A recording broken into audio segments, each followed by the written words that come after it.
안녕하십니까. 저는 차희정이라고 합니다.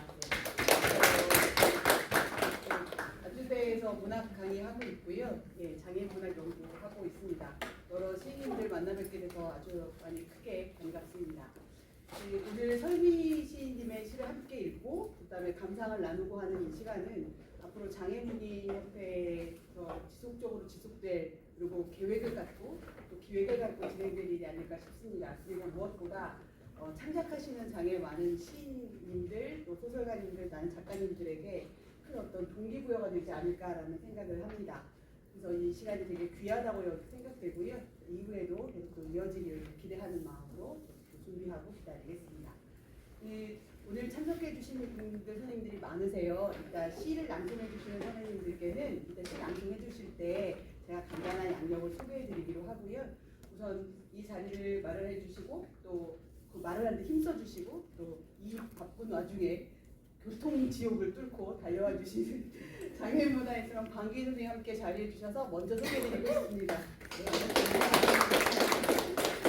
그때 제가 준비한 건 절대 아닙니다.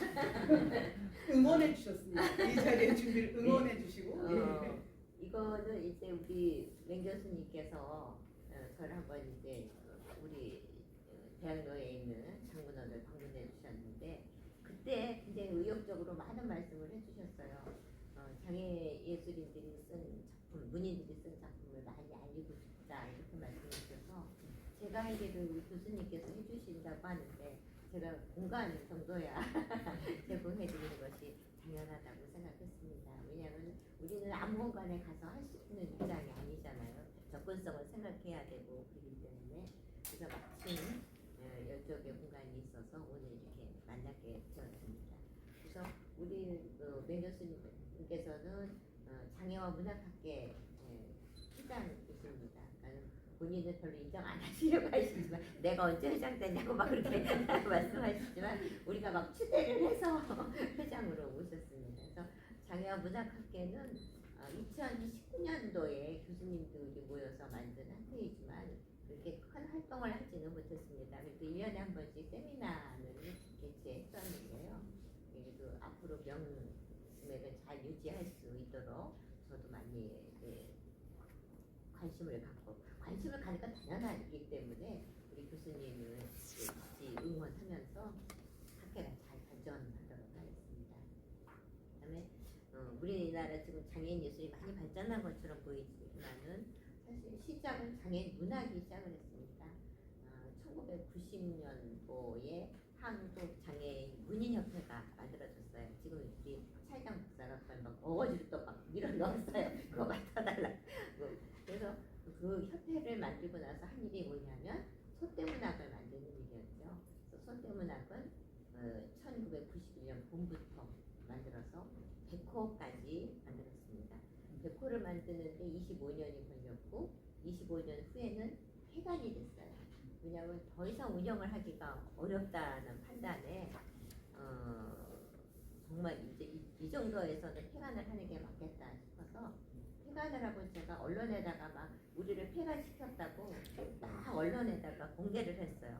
그랬더니 문화예술위원회에서 나한테 전화가 오기를 왜 지원해준 얘기는 안 하고 지원 끊는 얘기만 하느냐고 나를 막 야단치는 거예요. 그래서 내가 아니 지원을 해줬으니까 끊는 얘기가 나오지 지원을 안 해주셨으면 끊는 얘기도 안 나오죠 하면서 서로 막 이렇게 옥신 같은 얘기를 하다가 드디어 이제 그 언론의 힘을 얻어서 2년 후에 다시 정부로부터 지원금을 받아서 근데 그때는 소떼 문학만 만들기에는 조금 어려움이 있었습니다. 왜냐하면 문학지는 좀 한계가 있으니까 더 많은 예산을 받을 수가 없어서 장애인 예술 종합지 이미지를 만들게 됐고요.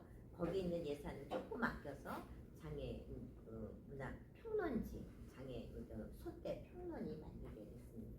제가 왜 이렇게 장황하게 말씀을 드리냐면은 여기 계신 분들은 전부 앞으로 장애인 문학을 이끌어 가실 분이기 때문에 이런 역사를 좀 아셔야지 더 애정도 생기고 또 우리 자부심도 생기고 그럴 것 같습니다. 그래서 우리나라의 장애인 예술은 문학으로부터 시작했다. 그것도 바로 소떼 문학에서 시작했다. 그리고 지금은 소떼 평론에서 평론의 기능이라 예술이라고 하는 것은 뭐그 글을 잘 썼느니 못 썼느니가 아니라 그것을 독자들한테 어떻게 잘 쉽게 알리느냐라는 글을 읽은 적이 있습니다.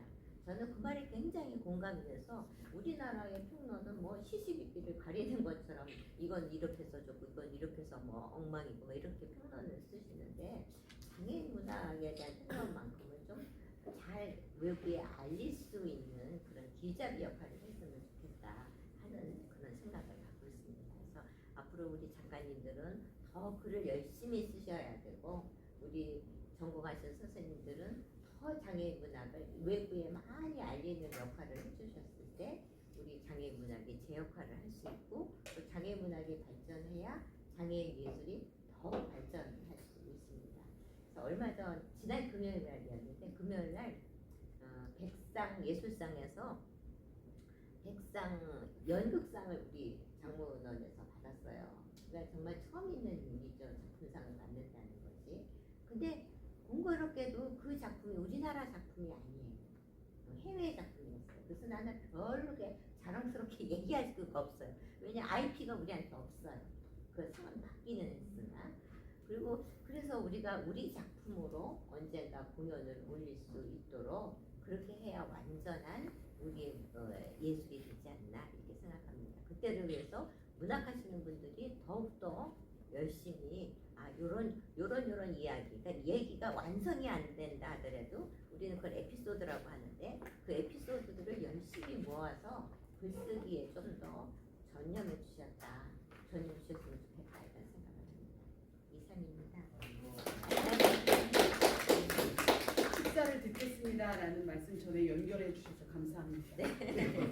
말씀 잘 들었습니다. 지난번 백살예술상 할 때 유튜브에 올라 있는 거 봤어요. 카메라하고 쉽지 않고 똑같더라고요. 굉장히 아름답게 보이셨습니다. 오늘 굉장히 가족과 같은 분위기로 첫 번째 모임을 갖게 돼서 너무나 반갑고요. 아까 말씀드렸습니다만 신앙 소개해주신 선생님들은 그때 소개해드리는 것으로 하고 이제 얼굴도 잘 모르실 수 있으니 오늘 우리가 서로 얼굴 익히는 차원에서 좀 소개해드릴게요. 제일 먼저 활짝 웃는 독서회에서 함께해주신 강남국 선생님이십니다. 반갑습니다. 간단히 자기 소개를 하세요. 어떤 걸 쓰셨고.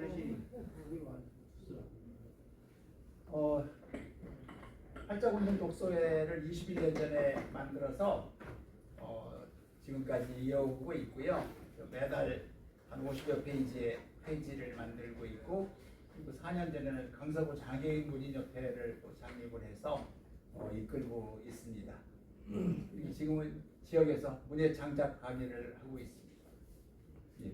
반갑습니다, 선생님. 가져갈 수 있기를 바랍니다. 그다음 보리수 아래에서 고명숙 시인님 소개하셨어요. 최명숙 시인님. 최명숙 회장님이십니다. 최명숙 회장님 오셨어요. 고명숙이 왔어요. 여기도 계시고 보리수 아래에 계시고 여기도 계시고. 네.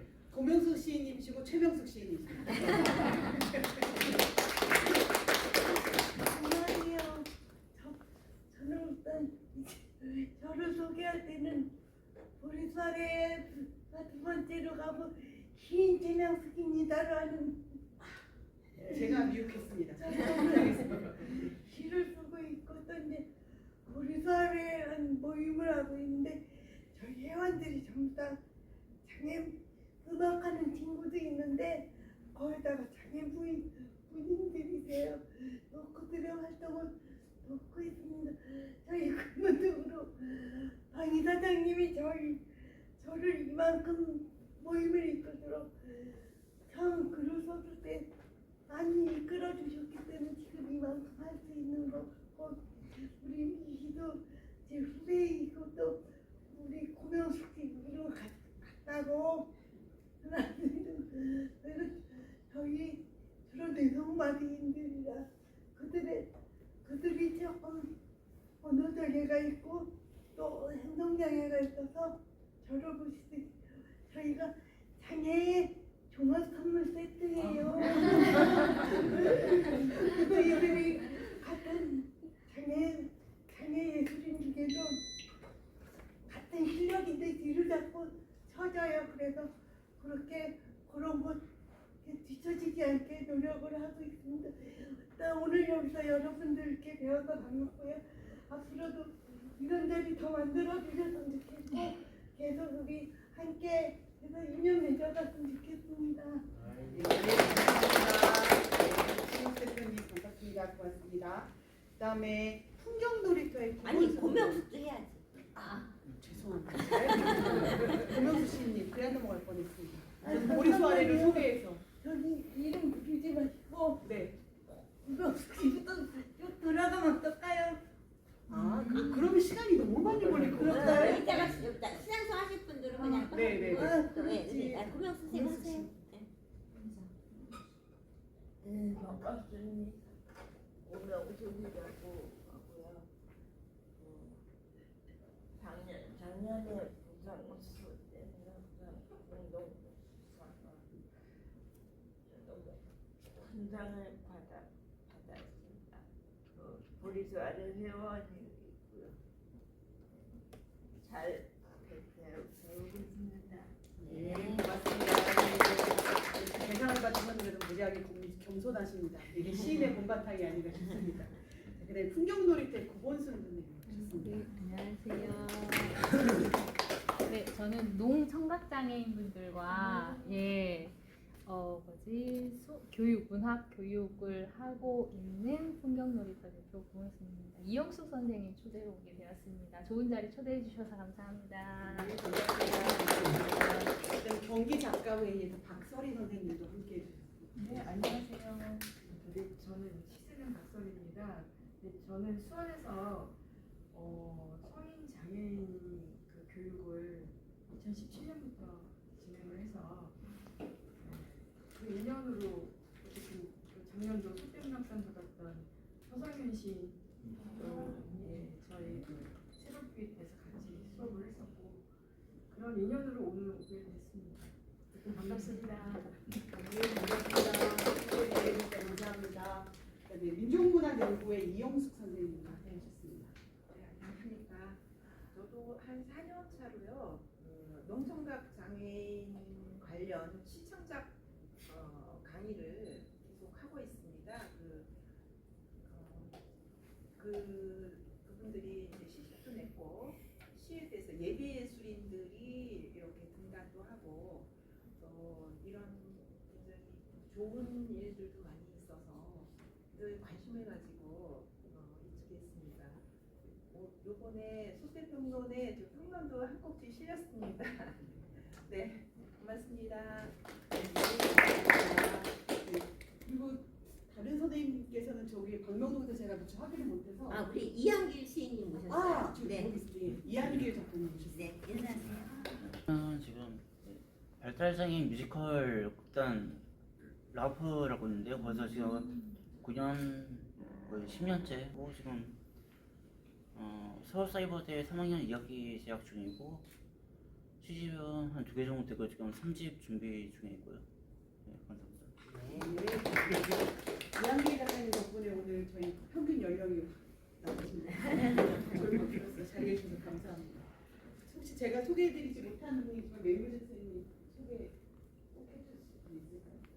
신앙송 하실 네, 신앙소 할 때. 예, 그럼 제가 신앙수업 해주신 선생님들은 또 그때 소개해드리도록 하겠습니다. 아까도 말씀드렸습니다만 참 시원한 속에서 따뜻합니다.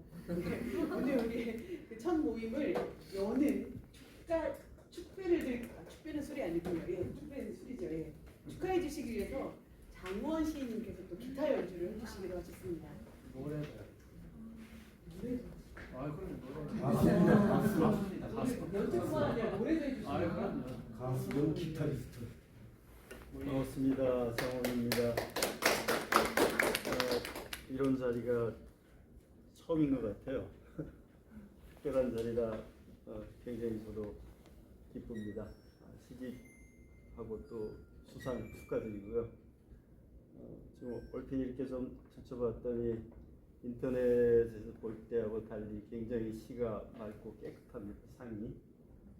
그 중에 하늘 보면 살아보라고 응원해준다는 식구도 있고 대부분이 다 이렇게 희망적인 내용들이 있어서 저도 시 쓰는데 좀 희망적인 시를 써야 될 것 같다는 생각을 했습니다. 축하드리고요. 시간이 많이 지나서 제가 노래하면 셋이 될 것 같아요. 3시까지던데 하여튼 두 곡만 하겠습니다. 잊어서는 정말 안 돼요. 소중한 사람들을 세상에 나 태양이 비치듯이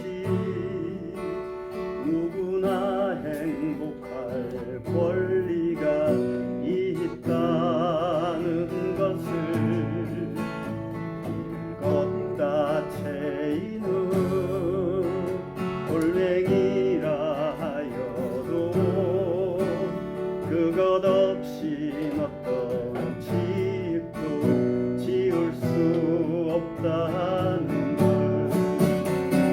너무 빨리 혼자서 앞서가지 마세요.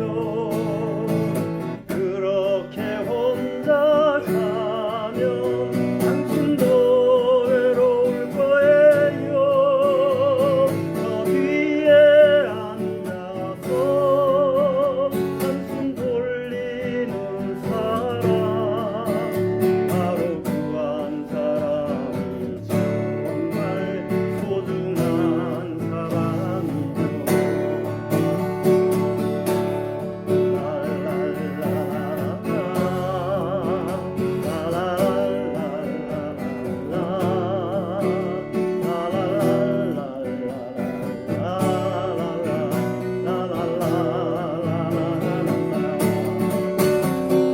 너무 빨리 혼자서 앞서가지 마세요. 그렇게 혼자 가면 당신도 외로울 거예요. 저 뒤에 앉아서 한숨 돌리는 사람 바로 그 한 사람이 정말 소중한 사람이죠. 잊어서는 정말 안 돼요. 소중한 사람들을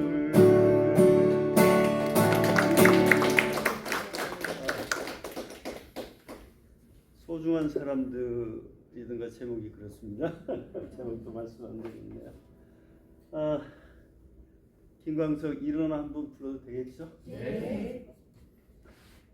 떨리네요 목소리가.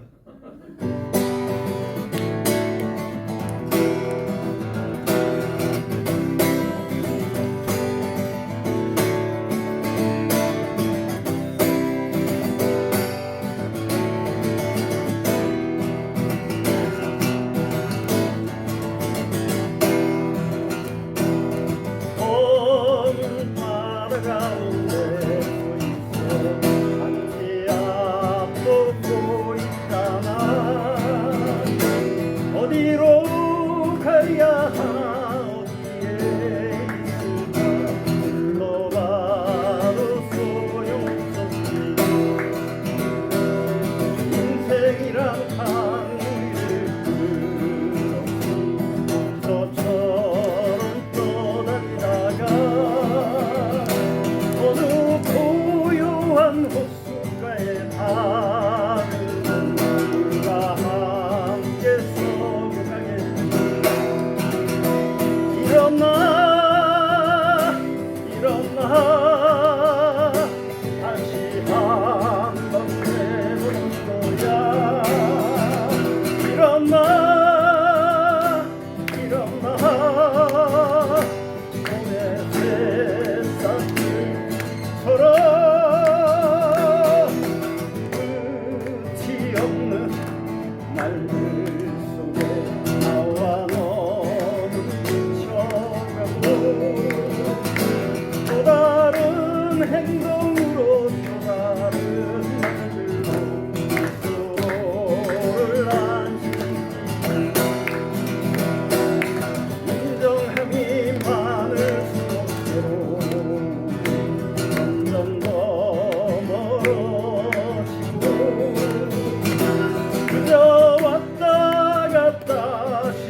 가볍게 산다는 건 결국은 스스로를 얽어매고 세상이 외면해도 나는 어차피 살아있는 것 아름다운 불씨로 빨리 시들어가고 햇살이 비치면 투명 하늘 이슬도 한순간에 말라버리지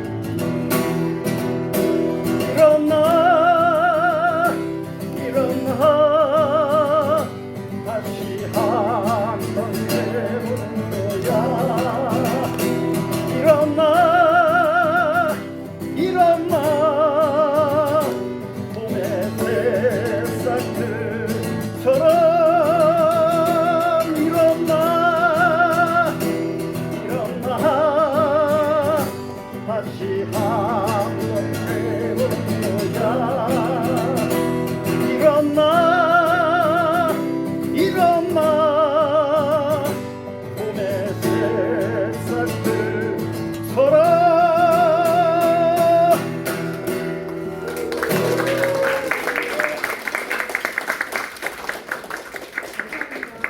선생님도 일어나실 뻔했죠?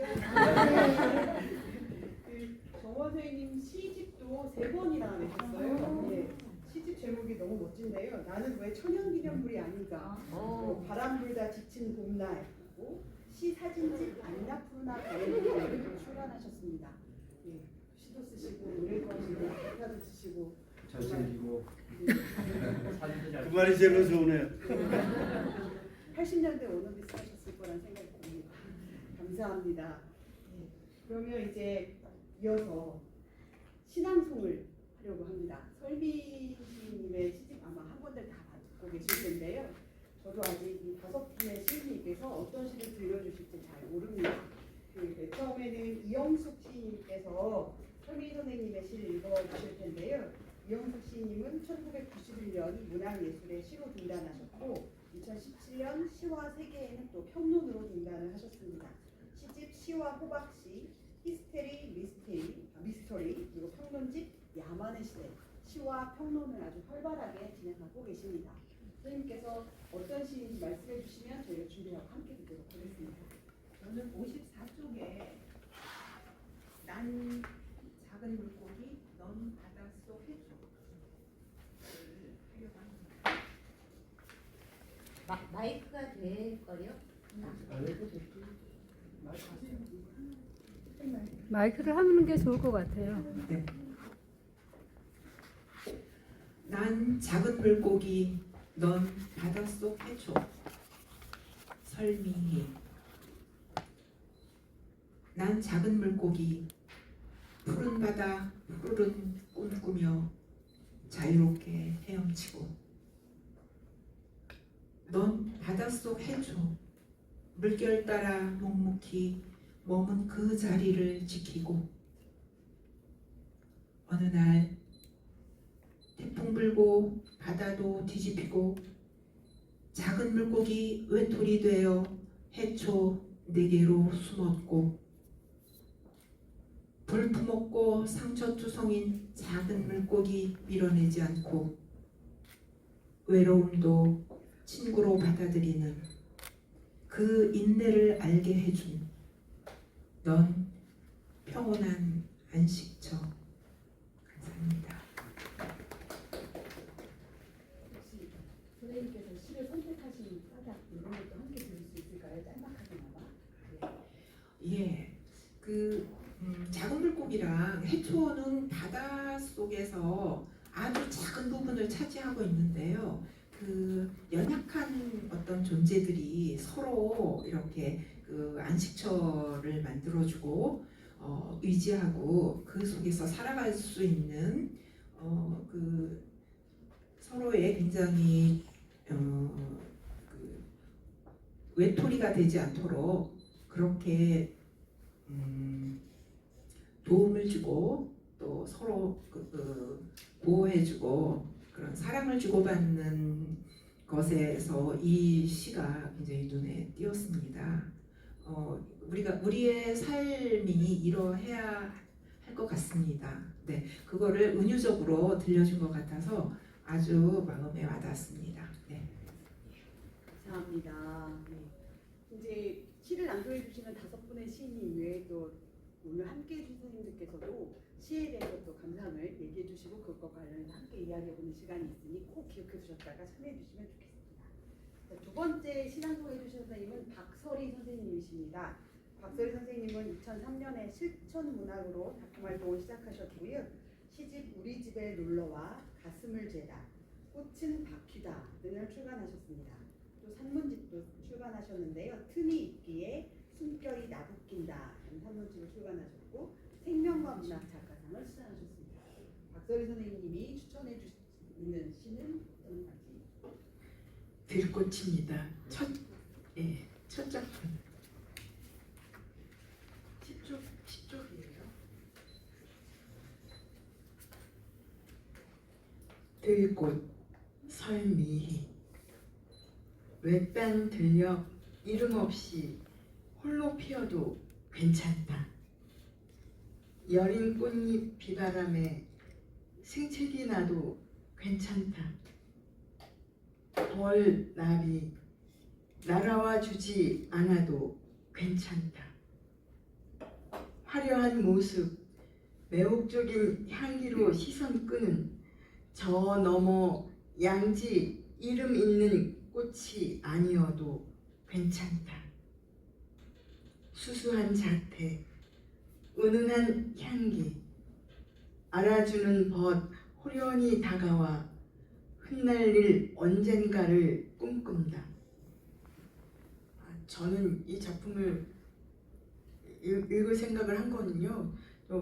저도 뭐 시집을 뭐 한 4권 냈는데 가장 고민이 되는 게 첫 작품을, 매 시집의 첫 작품을 뭘로 할 것인가가 제일 고민이에요. 제목도 그렇지만. 근데 아마 설미희 선생님이 이 들꽃이라는 이 시를 맨 앞에 배치한 이유가 분명히 있을 것 같고, 그래서 그것도 여쭤보고 싶어요. 네. 감사합니다, 선생님. 저는 시를 잘 모릅니다. 저는 소설을 연구하는 사람이고요. 그래서 항상 시를 들을 때마다 뭔가 알 수 없는 열등감에 시달리기도 합니다. 도대체 무슨 뜻일까 이런 고민도 하게 되고요. 세 번째 시는 정지윤 시인님, 시인이자 시조 시인이신 분이 소개해 주시겠습니다. 정지윤 시인님은 2014년 창비 어린이 신인 문학상으로 동시를 쓰셨고요. 2015년에 경상일보 신춘문예로 또 등장하시게 되었습니다. 2016년 동아일보 신춘문예 시조당선으로 작품 활동을 시작하셨고요.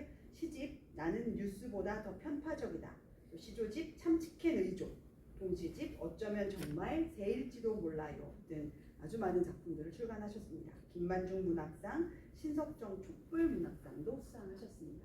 정지윤 시인님의 시를 들어보겠습니다. 네, 안녕하세요. 정지윤입니다. 제가 낭송할 시는요. 친밀한 타인인데요. 80페이지에도 있고 122페이지에도 있습니다.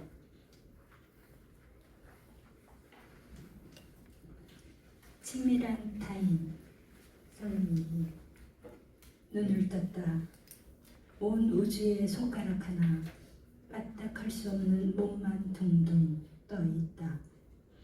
유일하게 감각이 살아있는 이 잔인한 귀도 눈을 뜬다. 지금은 남의 손이 아니면 소변조차도 뽑아낼 수 없는 몸뚱아리. 알람 소리에 감정 없는 기계적인 메마른 손길이 아랫도리에 관을 꽂는다. 바우처 카드 720시간.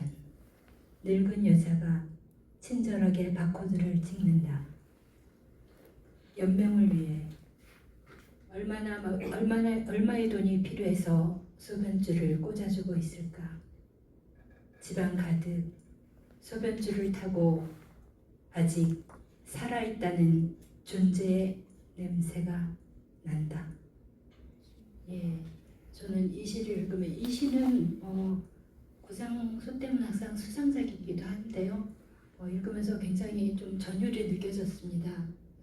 그리고 멕시코 여류화가죠. 프리다 칼로의 그림도 생각이 났습니다. 그래서 참 살아있다는 것에 또 감사드리면서 또 이렇게 귀한 시를 쓸 수 있다는 것, 그런 것들이 저희한테, 그리고 귀한 시를 또 선물로 주셔서 저희한테도 굉장히 고마운 선물인 것 같아요.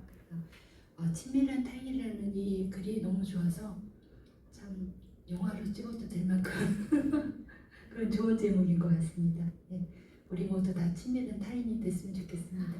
감사합니다. 지난 부산 특대문학상 수상작을 방송해 주셨고요. 이번엔 양혜연 시인님께서 네 번째 신앙송을 진행해 주실 텐데요. 양혜연 시인님은 2026년 개간 문예지 예술가로 등단하셨습니다. 시집 종의 선택, 또 달팽이 향수병이라는 시집을 출간하셨습니다.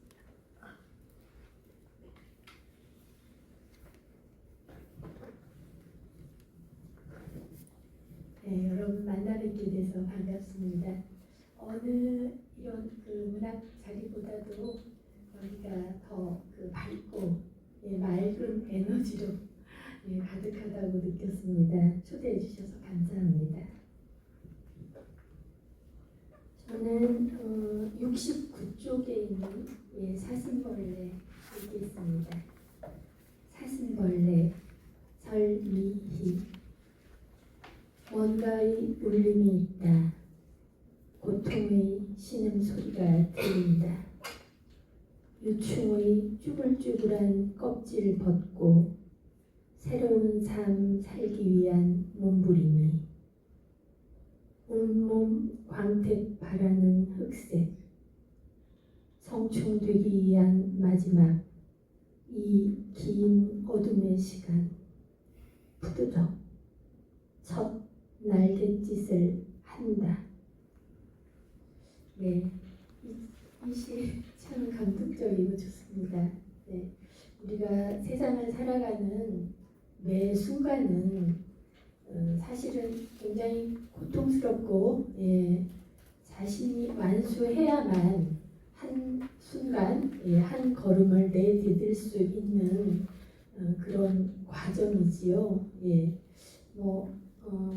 겉으로 웃고 있어도 다들 마음속으로는 신음소리를 내고 있지 않나 그런 생각을 하게 만드는 시고요. 그 다음에 그렇게 스스로 자신의 껍질을 또 자신을 둘러싼 어둠을 뚫고 나가는 진정한 존재, 자기 존재를 세상에 드러낼 줄 아는 그런 존재만이 성숙한 존재이고 이 세상을 자기 의지로 또 자기 두 발로 살아가는 그런 존재지요.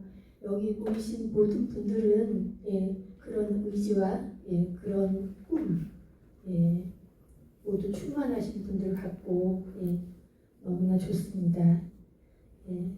설미 선생님 앞으로도 좋은 시 많이 쓰시기를 응원합니다. 감사합니다. 네, 감사합니다. 시를 쓰시는 선생님들께서 읽어주시니까 훨씬 더 묵직해 보입니다.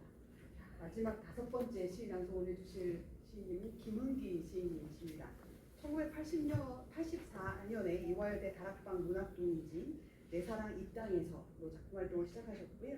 시와집 어울림, 시집 첫눈이 내게 왔을 때 등이 있습니다. 현재 충북 작가회의 회장으로 역할을 해주시고 계십니다. 선생님 모시고 시작하겠습니다. 예, 반갑습니다. 저는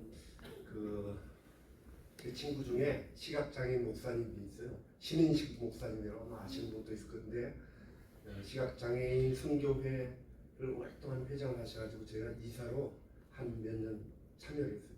고향 친구입니다. 그리고 방기 선생님은 저희 사도협회 제가 회장으로 있는데 88년도 처음에서 무슨 일인지 한두 번 뵀는데 무슨 일인지 아무 생각해도 생각이 안 납니다. 오랜만에 반갑고 또 우리 최시님 또 보리수 시집 낼 때 제가 참가해서 축하해주게 됐는데 10여 년 만에 오래간만에 만나서 대단히 반갑습니다. 저는 시를 하나 선택해놨는데 박수리 시인님이 읽어버렸어요. 홧김에 딴 걸 선택했습니다. 첫 번째 시를 왜 선택했냐면 차림표에 나오는 첫 번째 메뉴가 제일 맛있거든요. 그런 데서 첫 번째 시를 선택했는데 아마 같은 마음으로 있었던 것 같습니다. 그래서 저는 28페이지에 인연꽃, 나이가 조금씩 들어가니까 꽃에 대한 시를 자꾸 읽게 되고 쓰게 되는 것 같아요. 무슨 이유인지는 잘 모르겠습니다. 인연꽃 설미희, 그대 어제는 추억 생각나 밤거리를 걸었다고 아침 일찍 문자했습니다.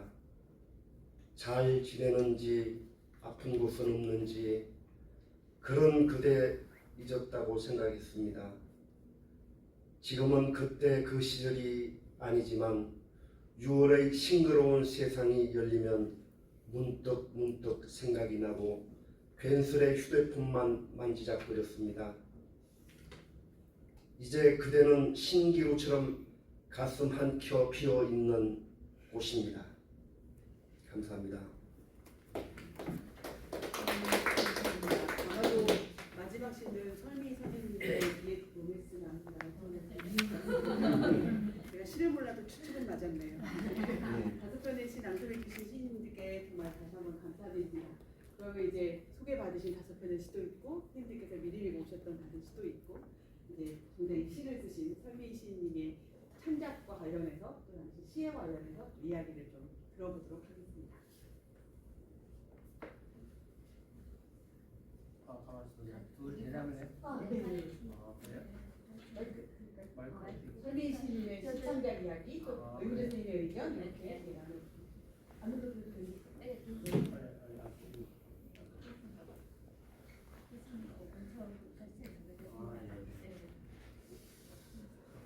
시인님의 창작 관련해서 말씀해 주시면 그거에 대해서 의문대 선생님이 얘기해 주시는 걸로 질문 나누겠습니다. 한 장만 주시고. 저도요.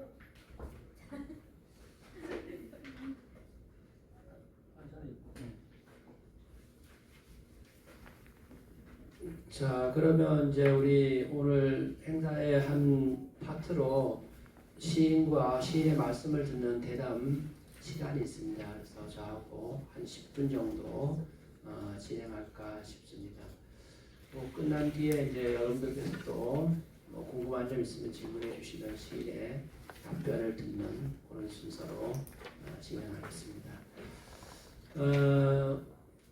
우선 그 설미 시인 제가 소개를 해 올리겠습니다. 시집 설미 시인은 경남 삼천포 늑도에서 출생하셔서 시집 내 마음 여기에 또 수필집 시인이라는 이름이 아름다운 설미, 또 동화집 바다와 소년 등을 출간하셨고요. 2009년에 대한민국 장애인 문학상 대상, 또 2022년 구상소태 문학상을 수상하셨고요. 대한민국 장애인 문학상 심사위원, 또 장애인 일자리 사업 체험 공모전 심사위원 등을 여러 활동을 하고 계십니다. 오늘 제가 이 설미 시인의 말씀을 듣는 것은 이 장애인 이제 예술인들 누구 시리즈가 이렇게 나오거든요. 그래서 요 설미 시인께서 19번째 작가이십니다. 그래서 이 책을 제가 읽어서 발췌된 내용을 여쭈어보도록 이렇게 하겠습니다. 우선 설미 시인 제가 소개해드렸는데 박수 한번 부탁드립니다. 네.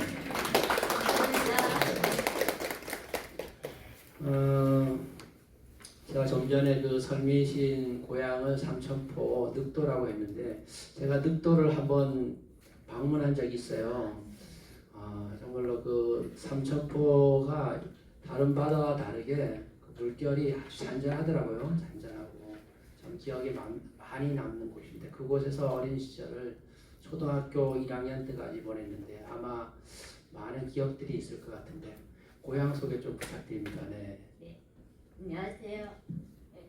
저는 교수님 말씀대로 삼천포 늑도에서 태어나서 그곳에서 딱 1학년 한 살을 다녔어요.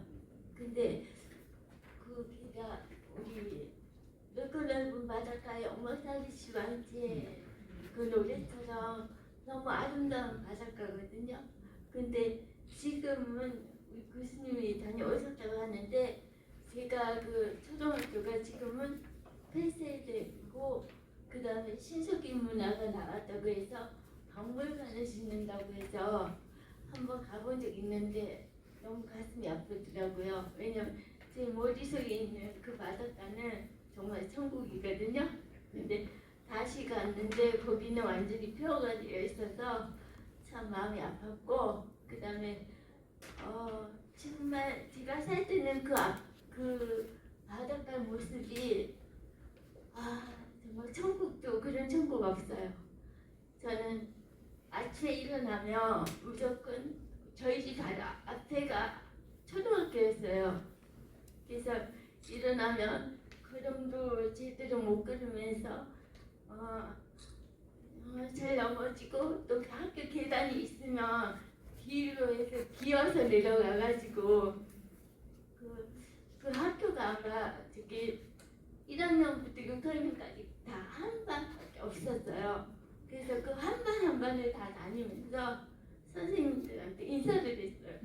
그때는 학교 안 다니고 7살, 6살 정도 됐을 거예요. 근데 그냥 그게 저의 원래 아침 인사였어요. 그리고 나서 좀 아래 내려가면 어장이 있어요. 어장이라면 거기가 축번령이라서 멸치가 유명하거든요. 그래서 어장에서 성함이 할아버지라고 기억해요. 그 할아버지가 멸치를 잡아서 삶아서 그 자갈밭에 말려요. 그러면 저는 거기도 또 기어서 내려가요. 내려가서 멸치 어장에는 아무도 다른 애들은 못 들어오게 하는데 저는 들어가서 주워 먹어도 되고 야단을 안 쳐요. 그래가지고 근데 어릴 때부터 제가 눈치가 좀 빨랐는지 멸치는 안 주워 먹고 꼴뚜기 주워 먹고요. 그 다음에 지푸라기 옆에다가 빼놓고 와요. 그렇게 1시간 정도 놀다가 그리고 이제 집으로 오면 아침밥 먹고 그리고 또 이제 저희 집 옥물이 있었거든요. 근데 섬에는 물이 귀하잖아요. 보면은 물을 들어오는 동네 사람들이 많이 있어요. 엄마가 저한테 내린 숙제는 요 옥물선이 있어요. 그 선까지는 주지 마라. 그걸 밑에 있으면 우리 먹을 게 없다. 그래서 그 옥물을 지키는 일을 했어요.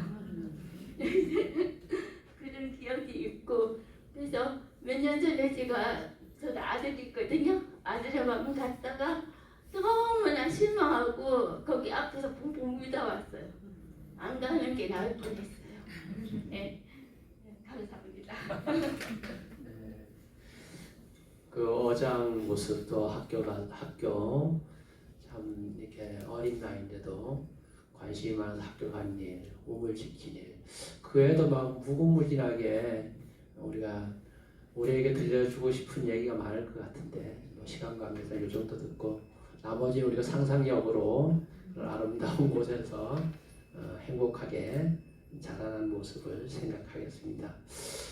다음으로 이제 이 설민 시인이 거기에서 초등학교 1학년에 입학을 8살 때 했는데 한 달쯤 다니다가 서울로 전학을 와요. 그래서 아버님 일찍 세상을 여의어서 아마 어머님의 경제활동을 혼자 하기가 어려워서 서울로 오게 됐는데 그런 과정도 참 궁금하지만 제가 이 누구 시리즈를 통해서 읽었던 내용 중에서 참 가슴 아픈 것은 서울에 와서 이제 전학 통지서를 마포에 있는 초등학교에 냈는데 그 교장 선생님이 우리 설민 시인이 체구가 너무 작다.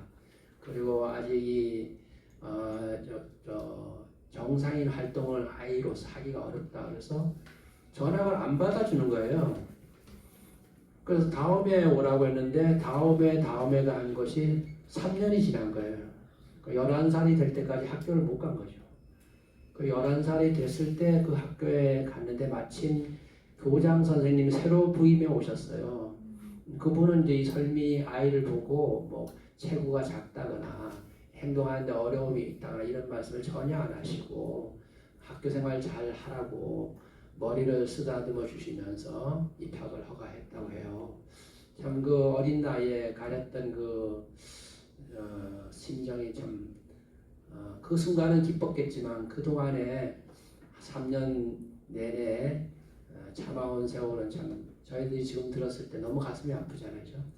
그런 생활도 한번 좀 듣고 싶네요. 네.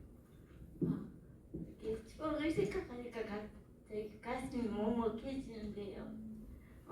시골에서는 어찌됐거나 학교를 제대로 갔어요. 갔고 또 선생님들한테 경험도 많이 받고. 네. 근데 서울에 올라와서 이제 언니는 됐는데 저는 학교를 안 받아주더라고요. 근데 처음에는 그냥 그런가 보다 이렇게 생각을 하고 그냥 받아들였는데 그게 횟수가 잦아지니까 나 학교에 못 가나 보다. 그럼 난 뭐 하지? 이런 생각도 하고 그 다음에 혼자서 저희 집에서 학교까지 되게 멀었어요. 멀었는데도 집에 말하지 않고 항상 학교 근처 가서 담요를 쳐다보고 그랬던 기억이 나네요. 그리고 하여튼 우리가 그때 그 시절에 여자 교장 선생님이었는데 저는 제 눈에는 좀 너무너무 무섭게 보였고 11살 때 딱 갔는데 저는 저보다 저희 엄마가 좀 대단한 것 같아요. 안 보낼 수도 있는데 어떻게 그렇게 굳이 저를 끌고 학교를 갔는지 저는 엄마가 대단하고 엄마가 저는 하라는 대로 했으니까 올해도 뭐 걸렸지 하고 저는 생각했는데 마침 남자 교장 선생님인데 그분이 동요 작가예요. 확실히 시를 쓰고 음악을 하시는 분들은 막 그 시절에도 열려 있었나 봐요. 그래서 장애 이런 것도 안 보고 뭐 작다 크다 이런 말도 안 하고 그냥 다니라고 하시더라고요. 그래서 그 전에는 저는 사실은 10살 때까지 저는 제가 장애가 뭔지도 몰랐어요. 그냥 애들 하는 대로 다 따라하고 다 했는데 이제 학교 딱 들어가니까 이제 제 장애가 제가 알잖아요. 그러니까 나서지도 않고 항상 뒤에서 그냥 고시리나 시키고 그렇게 살았죠. 그러다가 하나 저 여기 딱 생각나는 게 있는데 얘기해도 돼요? 한 번은 이거 아픈 얘기예요. 진짜 잊어버리는 게 갑자기 말씀하시니까 생각나는데 그때 운동회 때거든요. 우리 정재원 선생님하고 같이 다니는 학교예요. 그 시절에 4학년 때인 것 같아요. 운동회를 하는데 갑자기 선생님이 그때 여자 선생님이었는데 갑자기 저보고 그때 남자아이들은 찾은놀이를 하고 여자아이들은 무용을 했거든요. 그래가지고 찾은놀이 하는 아이들은 남자 선생님 반으로 가고 무용을 하는 반들은 우리 반으로 왔어요. 근데 그때 제일 친했던 그 나중에 교수님 말씀하셨던 안나 그 친구도 옆에 있었는데 선생님 저보고 나오래요. 그래서 나갔어요. 그랬더니 대뜸 하는 얘기가 자기네 집 열쇠가 없어졌대요. 그래서 나보고 찾으래요. 근데 저는 제가 아무리 교실에 혼자 있어도 뭐 선생님 탁자에 갈 일도 없고 항상 창문만 내다보고 그런 식이었는데 뭐 찾으라고 하니까 너무 황당해가지고 멍하니 그냥 서 있었어요. 그러니까 뭐 야단을 치더라고요. 그래서 뭐 어떻게 뭐 찾을 것도 없고 제가 만질 이유도 없잖아요. 그랬는데 3학년 때 같은 말 이름도 안 잊어먹어요. 수정이라는 친구가 있었는데 걔가 반장이었어요. 이제 제가 책상을 못 만지고 하니까 수정이가 교무실에 가가지고 선생님 필송을 찾아왔어요. 근데 그러면 저한테 미안하다 사과를 해야 되잖아요. 안 하시더라고요. 그래서 순간에 그 전까지는 울지 않았거든요. 근데 제 자리로 들어가는 제 옆에는 안 나가와서 앉아 있었는데 들어가는 순간에 눈물이 핑 돌더라고요. 그래서 펑펑 울어도 한 번도 저한테, 그리고 저는 또 엄마한테도 얘기는 안 했어요. 예, 그런 기억이 나네요. 예. 참, 지금 들어도 참 가슴이 아픈 얘기죠. 예. 좀 전에 말씀하신 그 초등학교 3학년 때 이제 처음으로 사귄 친구가 있대요. 그 이름이 이제 미숙인데죠. 미숙이 한번 소개 좀 부탁드려요. 예, 미숙이는 박미숙인데 지금은 그 친구는 3학년 때부터 승려가 되는 게 꿈이에요. 그거를 한 번도 변함이 없어요. 그래서 제가 3학년 때 그 친구를 만나가지고 그 친구는 저한테 헌신적이었어요. 그때 저희 학교가 신기하게도 그 시절에 급식을 했거든요. 빵, 우유, 국 이렇게 나와요. 그러면 급식판을 그 친구가 제 책상에 갖다 줘요.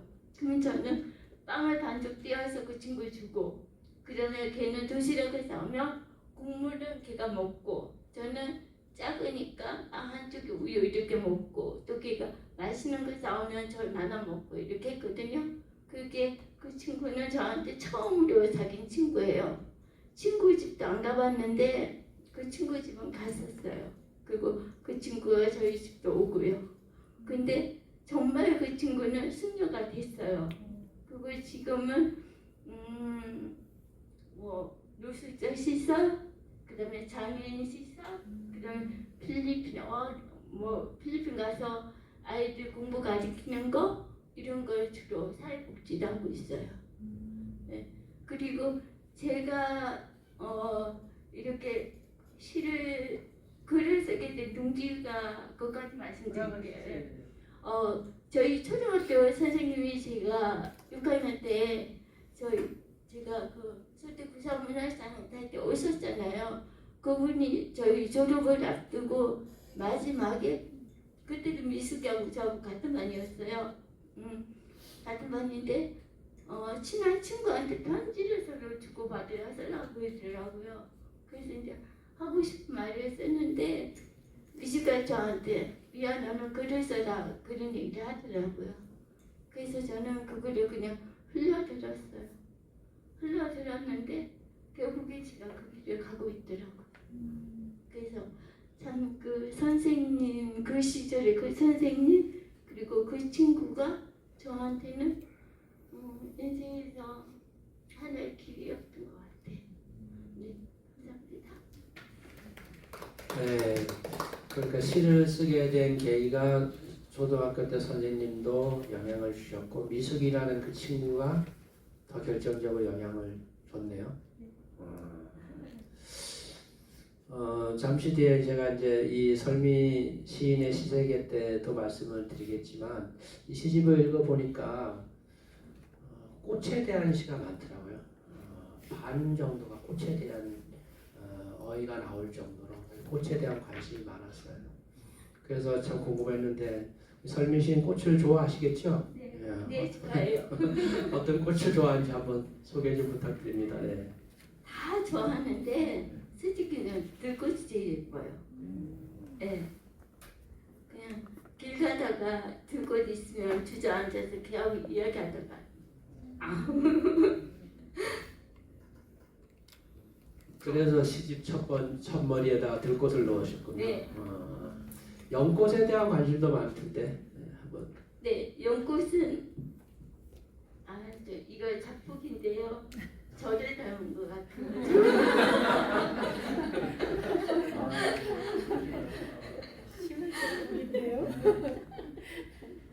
다들 웃으시는지 모르겠는데 동의하시는 거죠. 네.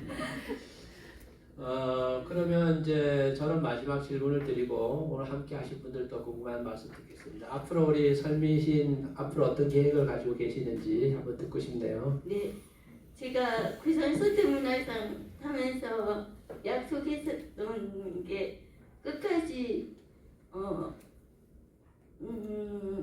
그 상에 대한 보답, 그 그 상에 누가 되지 않도록 열심히 노력하겠다고 제가 약속을 했거든요. 그래서 올해 대학원 입학을 해가지고 지금 시상작 공부를 하고 있어요. 그러면서 또 지금 그 계기를 해서 저 우리 앞에 이현이가 와 있는데 마포 종합복지관 거기서 시상작 강의도 좀 하고 있어요. 근데 너무 재밌어요. 예, 제가 아마 건강했다면은 선생님이 됐을 것 같아요. 예. 제자입니다. 제자. 네, 제자예요. 첫 제자예요. 아, 제자. 네, 너무 그 예쁘게 잘 써요. 이름이 예은. 이예은. 예은아, 너 시 하나만 해볼래? 오늘 스승의 날이니까 한번 오셔서 좀. 지금 2달 가르쳤는데요. 너무 잘 써요. 앞으로 여기 오셔야 선생님 앞으로 오세요. 네, 옆에서 앉으세요. 갖고 온대. 갖고 온다고. 네. 예은아, 그거 입학나무 해봐, 입학나무. 2달 가르쳤어요. 그러니까 우리 설미 시인 말씀을 들으니까 시를 써서 또 본인 우리 장애인 문학상 중에서 참 큰 상인데 구상소 때 문학상도 수상하셨고 그때 약속대로 시도 열심히 쓰시려고 대학원에도 진학하셨고 또 같이 공부하는 차원에서 제자도 또 양성하시고 아주 참 훌륭한 활동을 하고 계시네요. 예. 그럼 본인 소개 한번 하시고 시 한번 낭송해 주셔요. 박수 한번 부탁드립니다. 네. 안녕하세요. 저는 설미 선생님이자 설미 시인 첫 제자 이예은이라고 합니다. 저도 설미 선생님께 시를 배우면서 기쁜 마음으로 시를 쓰며 배우고 있고 또 시를 씀으로써 많이 밝아질 수 있었고 이렇게 또 이 자리에 귀한 자리에 저를 초대해 주심에 감사드리고 이렇게 저의 시를 이 앞에서 발표할 줄 몰랐는데 정말 기회 주셔서 감사드립니다.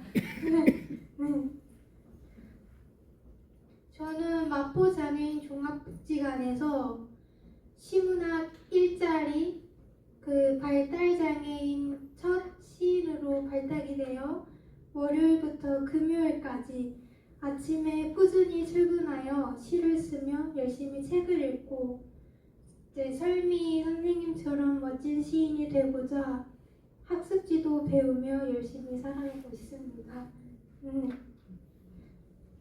제가 이번에 입합나무라는 시를 쓰게 되었는데 이 시는 5월달 전시 활동에 걸릴 것 같은 시입니다.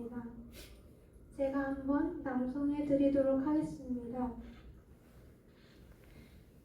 입합나무 이예은 하얀 나래옷 입고 바람결 따라 하늘 날리는 입합송이 너의 모습을 보면 마치 하늘에서 떨어지는 밥풀송이 같아.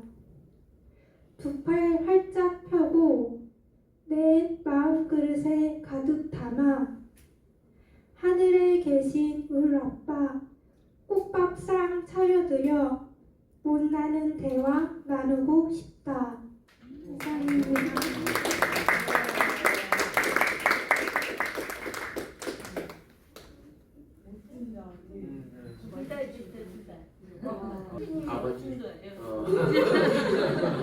아버님을 생각한 그런 시를 쓰셨구나. 아유, 감동. 그러면 제가 설미 시인께 궁금한 점 여쭤본 건 다 됐고 혹시 함께 하신 분 중에서 궁금하신 분도 있으면 손 들고 한번 신청해 주셔요. 이 시집 보시면서도 더 궁금할까 또 소개하고 싶은 내용이 있으시면 없으신가? 시세계까지 설명하시고 그러실까요? 네. 그러면 그 진행하기 전에 진짜 그 스승의 날이라고 우리 이예은 학생이죠. 그래서 신앙소에서 하셨는데 앞에 보이는 케이크 있잖아요. 케이크. 이렇게 보이시죠? 탁자에. 저도 뭐 깜짝 놀란 우리 저 문현숙 시인이 저한테 준다고 오늘 가져왔다네요. 문현숙 시인입니다. 네. 스승의 날이라고 가져왔다네요. 아유 감사합니다. 문현숙 시인입니다. 네. 자 그러면 오늘 이제 우리 설민신의 시를 읽고 감상도 하고 또 본격적인 차원에서 이 시세계도 살펴보는 시간을 마련했거든요. 그래서 제가 적어왔습니다. 그 한 10-30장 썼는데 그걸 다 복사해서 오늘 돌렸으면 좋지만 종이들 우리가 아껴야 되는 시대에 사니까 제가 이렇게 한 장에다 이렇게 요약해 가져왔습니다. 그래서 설명을 해드리도록 그렇게 하겠습니다. 제가 설민시인의 시집을 읽고 내 마음 여기에 읽고 그 주제의 제목을 어떻게 다뤘느냐면 설민시인에 나타난 꽃의 상징성 고찰 이렇게 달아봤습니다. 좀 전에 말씀드렸듯이 설민시인의 시집의 꽃이 거의 반 정도 나와서 지배적인 소재이고 또 작품 세계를 형성하는 상징물이다 이렇게 생각이 들었습니다. 이번 시집을 보니까 104편이 들어있는데 직접적으로 이렇게 꽃을 노래한 시가 44편이나 실려 있습니다. 그래서 그 시인은 이 꽃에 대한 어떤 사물적인 의미, 이미지를 넘어서 자신의 세계관 또 삶의 면면들을 반영하고 있다고 생각이 들었습니다.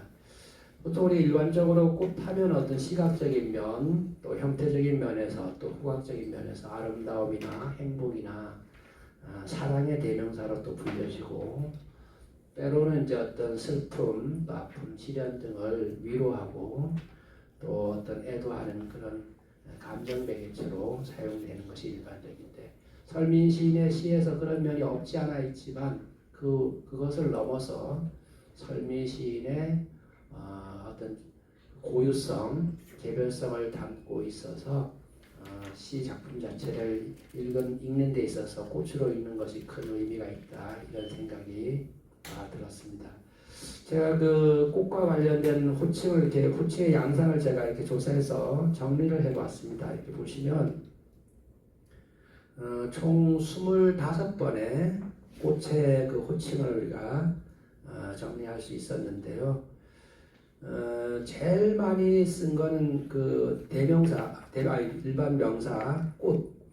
그래서 뭐 예를 들어서 들꽃, 어느 봄날, 그대와 나, 목련꽃 등등 해서 20편의 시에서 꽃이라는 명사를 쓰셨더라고요. 그러니까 어떤 특정한 꽃, 개별적인 꽃이 아니라 일반적인 꽃을 나타내니까 어떻게 보면 좀 전에 답변을 말씀해 주셨는데 꽃을 모두 좋아하시는가 봐요. 그러니까 개별적인 꽃을 넘어서 모든 꽃을 꽃이라고 이렇게 호칭해서 시로 쓰셨습니다. 그러한 특징이 있고요.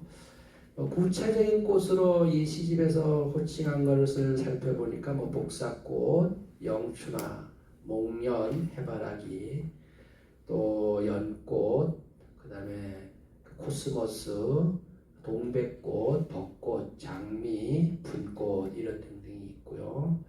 또 개화 시기로 보니까 뭐 봄꽃, 여름꽃, 가을꽃 이렇게 또 호칭을 하셨고요. 꽃과 직접적인 관련은 없지만 꽃의 어떤 제재를 풍성하게 하는 역할을 하는 데 있어서 가령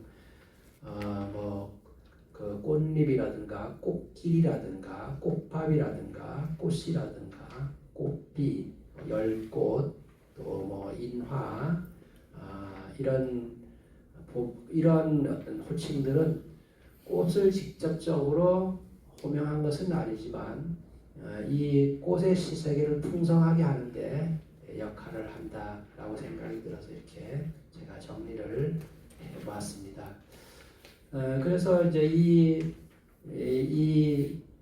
많은 꽃에 대한 상징성을 제가 이 논문의 이제 주제로 분류해서 보니까 첫 번째는 이제 시련 극복의 꽃, 두 번째는 어떤 주체성을 회복하는 꽃, 세 번째는 사랑을 추구하는 꽃 이렇게 제가 정리를 해보았습니다.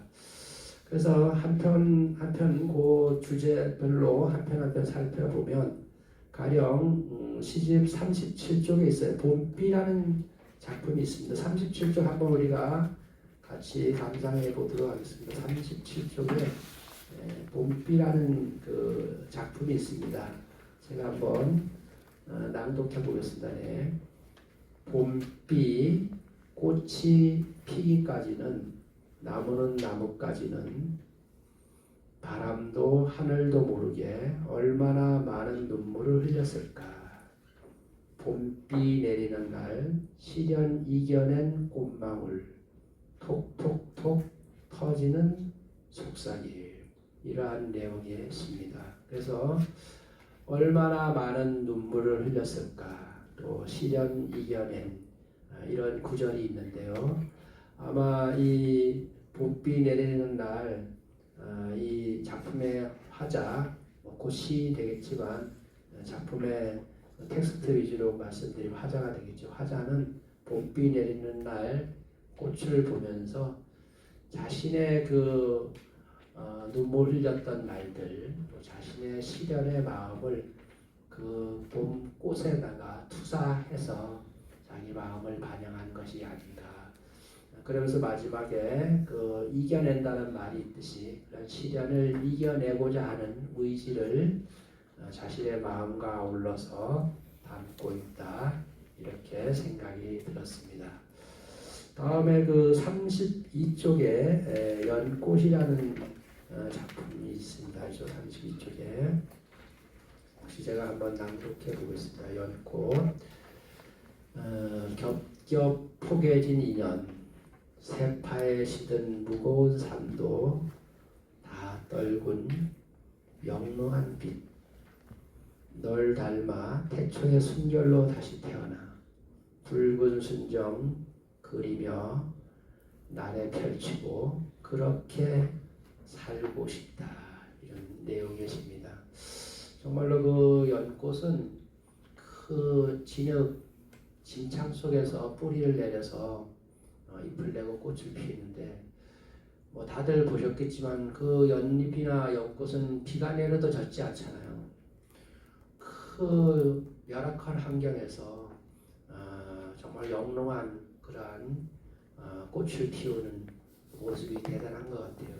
아마 그래서 이 불교에서 이 연꽃을 거의 상징체로 이렇게 우리가 인지하고 있는데 그 세속에서의 어떤 번뇌와 갈등을 극복하는 결과라고 할까요? 그런 모습이 연꽃 모습과 잘 맞아서 불교에서 연꽃을 상징으로 삼고 있다고 생각이 듭니다. 그래서 이 시에서도 우리 화자는 세파에 시든 그 무거운 삶을 떨궈서 영롱한 빛을 내는 연꽃을 보면서 노래를 했고 또 그렇게 살아가고자 하는 다짐을 나타내고 있습니다. 이렇게 시련 극복의 꽃으로 제가 소개해 드렸고요.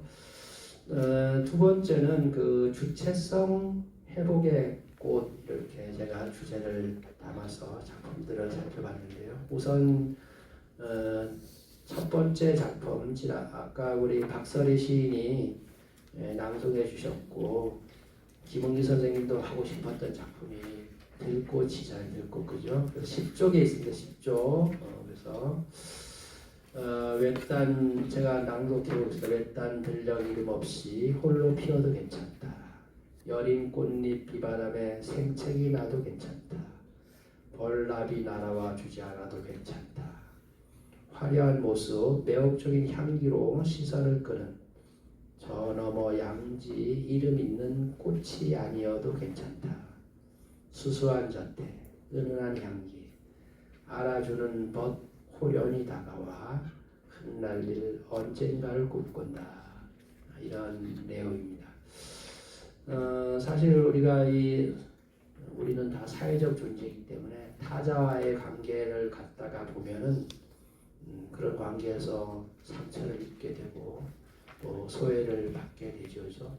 근데 그 소외감이라는 것이 어떤 일상생활을 넘어서 사실 정신적인 면에서 큰 영향을 주는 것 아니겠어요? 그래서 시인이 이렇게 시를 쓰면서 그 주체성을 회복하는 것. 시 중에서도 이렇게 그 들꽃같이 이름 없지만 제자리에서 묵묵히 자기의 운명을 적극적으로 받아들여서 꽃을 피우는 들꽃을 보면서 노래한 것은 주체성을 세우고자 하는 시인의 의지가 강하게 반영됐다. 그렇게 저는 생각을 합니다. 그러다 보면 알아주는 곳이 호련히 다가올 것이다. 이러한 미래에 대한 긍정도 이 작품에 잘 담겨 있다고 생각이 듭니다. 주체성의 회복의 다음 두 번째 작품으로는 29쪽에 있는 꿈이라는 작품이 있어요. 꿈이라는 작품. 제가 한번 또 낭독해 보겠습니다. 연꽃이 되고 싶습니다. 탁한 웅덩이 속에서도 영롱한, 요거는 빛 오타 같은데 바람은 안 해. 그죠? 이거는 출판사에 나중에 다시 재판을 찍을 때 제가 읽기에는 빛 번하며가 아니라 빛 바라며, 여러분들 고쳐주세요. 제가 보기엔 빛 바라며 꽃꽃이 피고 싶습니다. 풍파가 불어도 괜찮습니다. 해충이 날아와 생채기가 나도 괜찮습니다. 배려 없는 인연들이 송두리째 꺾어가도 괜찮습니다. 피고 지고 또다시 피어난다는 것을 이젠 알기에 하나도 두렵지 않고 끝없이 기다리며 순백의 꿈을 꿀 수 있습니다. 사실 좀 전에 제가 사회적 관계를 맺다 보면 상처도 받고 또 그것으로 인해 소외감을 느낀다고 했는데, 지금 이연에 있는 배려 없는 인연들이 송두리째 꺾어가는 그런 장면, 그러한 상황을 많이 겪게 되잖아요. 그런 상황 속에서도 괜찮습니다. 자신의 주체성을 견고하게 지키려고 하는 의지를 이 작품에서 우리가 확인할 수 있습니다. 그래서 이렇게 연꽃에 대한 시를 연꽃에 대한 이렇게 시를 관심을 가져서 써서 제가 좀 전에 질문했던 것이고, 지금 시간이 많지 않으니까 마지막 주제입니다죠. 그 사랑을 추구하는 꽃. 그래서 한 편만 살펴보도록 하겠습니다. 28쪽에 바로 옆이네요. 아까 김은기 시인께서 낭송해 주셨는데요. 제가 한번 읽어보겠습니다. 인연꽃. 그대 어제는 추억 생각나 밤거리 걸었다고 아침 일찍 문자했습니다. 잘 지내는지, 아픈 곳은 없는지. 그런 그대 잊었다고 생각했습니다. 지금은 그때 그 시절이 아니지만 6월에 싱그러운 세상이 열리면 문득 생각이 나고 괜스레 휴대폰만 만지작거렸습니다. 이제 그대는 신기루처럼 가슴 한켠 피어있는 꽃입니다. 이렇게 되어 있습니다.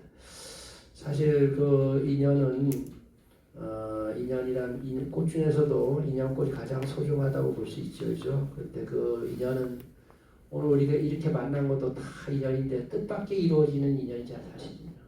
네, 그것이 그러한 모습이 이 시에서 보면 신기루 같은 거죠. 신기루 같은데 그 신기루 같은 대상을 내가 어떻게 인연의 꽃을 피우는가는 우리 스스로의 자세에 따라서 달라지는 거죠. 신기루로 사라지는 인연이 있고 계속 이어지는 인연이 있고, 그런데 여기서 이 화자는 아침 일찍 문자도 하고 또 이렇게 연락도 하고 이런 걸 보면은 인연을 계속 이어가려고 하는 행동하는 모습을 보여주고 있어서 결국 사랑을 추구하는 꽃이다, 이렇게 의미를 부여할 수 있겠습니다.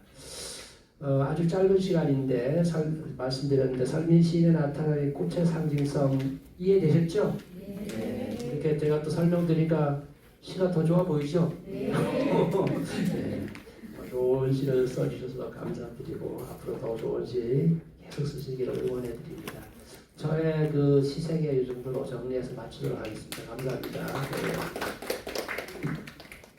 혹시 시인님께 궁금하신 점이 있다거나 또 선생님께 감사한 최명수 선생님이 시에 있어서는 우리 설민 시인보다 더 선배세요. 네. 네, 사실 설민 씨는 소설을 먼저 시작하셨거든요. 그래서 우리 최덕 선생님 말씀은 끝으로 들으면 좋을 것 같아요. 네, 좋습니다.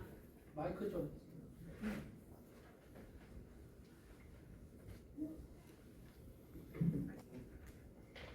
상미 선생님. 켜드릴게요. 옆으로 미리 바람 소리 들어올 때까지. 그럴 때도 손 돌리고 이 상미 선생님 소설도 쓰시고 동화도 쓰시고 시도 쓰셨잖아요. 그 상미 선생님 소설 중에는 그 작골 기사님 얘기가 기억에 남았고요. 그 동화도 읽어보는데 이 시집을 읽으면서 제가 요새 새로이 불교 경전을 동화로 개작하는 작업을 하고 있거든요. 그래서 이 시집 속에서 동화를 개작을 했으면 좋겠다는 시가 몇 번 있었어요. 그게 뭐냐면 31페이지의 소꿉놀이, 그 다음에 52페이지의 국기, 그 코알라라는 시도 있고 또 달리기라는 시도 있는데, 그래서 한번 시는 잘 쓰시니까 제가 이거를 소재로 동화를 한편 쓸 수도 있거든요. 거기는 설미애 선생님이 주인공이 될 수도 있는데 시 쓰는 거 외에 동화를 쓰시면서 어떤 느낌을 가지셨는지, 그리고 시와 동화의 연관성을 빼줄 수 있을까요? 또 설미 선생님 얼굴을 보면 동화를 쓰셔도 참 잘 쓸 것 같다라는 느낌이 들었거든요. 그러면 시와 동화의 연계성에 대해서 여쭤봐도 될까요? 네. 네, 저는 처음에 솔직히 동화부터 시작했어요. 우리 방 이사장님이 내일 좀 풀러나는 거기서 제가 바다와 소년 동화가 먼저 소개되면서 그죠. 그게 우리 이사장님하고 첫 인연이었던 것 같아요. 그러면서 동화를 쓰다가 어떻게 하다 보니까 또 단편소설 쓰게 됐어요. 근데 저는 그리고 또 시는 제가 솔직히 자신 없었거든요. 왜냐하면 함축적이고 굉장히 고도의 고난도의 시인데 부산 소태문화상 시원 든다고 해가지고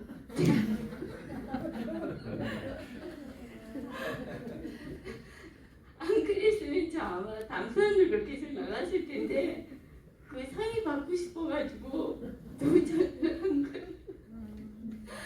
그리고 저는 예술은 시나 소설이나 동화나 미술이나 음악이나 한길이라고 생각해요. 어느 한 분야에 능하면은 다른 분야도 같이 할 수 있다고 생각해요. 사실 저 미술도 잘 그리거든요. 못할 것 같죠? 옛날에 저희 학교 미술 선생님이 너 숙제에 가면 네가 안 했지 맨날 그랬어요.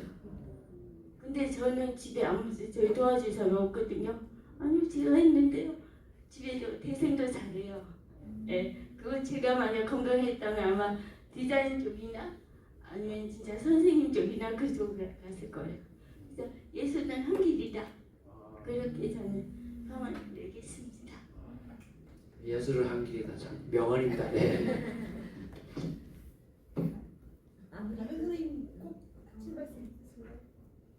그럼 오늘 그 꽃 이야기 나왔고요. 그리고 현진 선생님께서 시인님께서 나는 연꽃이다 뭐 이런 얘기를 하셨어요.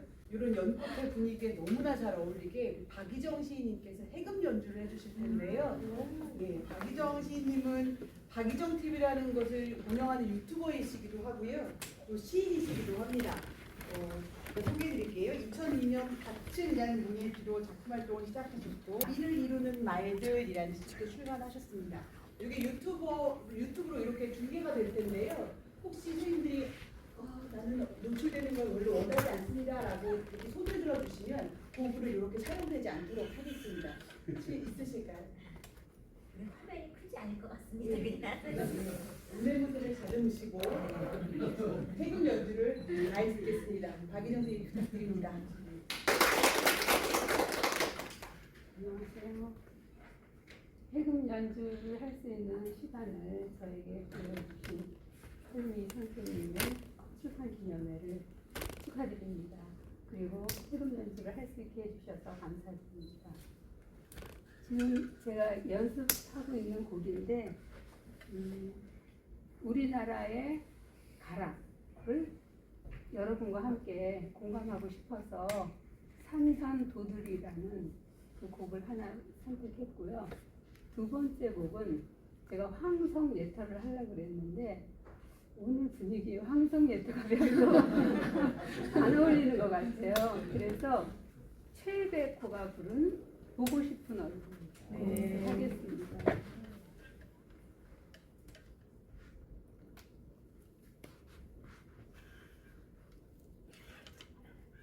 경기 민요예요, 이거는.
여기까지입니다.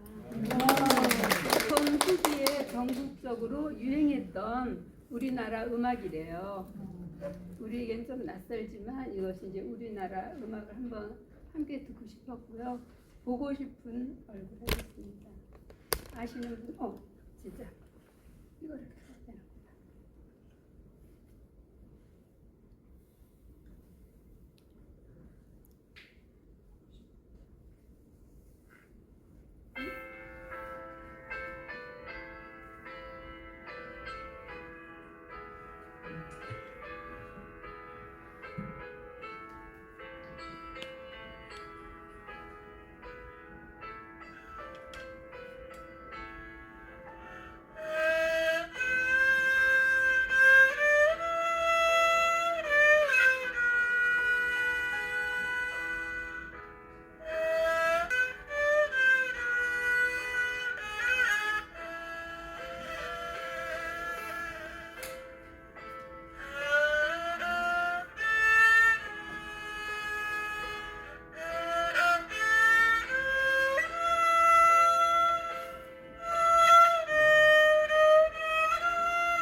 다음에는 촬영하고 그렇게 마치도록 하겠습니다. 감사합니다. 들꽃처럼 핀 이 장에 오셔서 너무 감사드리고 진짜 호련이 다가와서 저한테 귀한 인연이 되주신 우리 교수님, 이사장님, 그리고 영숙 회장님, 그리고 우리 차 교수님, 그리고 모든 선생님들한테 감사드립니다. 고맙습니다. 함께 해주셔서 감사합니다. 우리 그 장애인문학학회 또 장애인문학회 첫 모임이었고요. 앞으로 더 좋은 작품으로 이런 자리가 계속 만들어질 수 있기를 기대하겠습니다. 함께 해주셔서 감사합니다. 기념 촬영을 이 앞에서 이렇게 할까요? 네. 여기를 찍으면 되나? 네, 일로 오세요. 제가 여기 앉으면 한일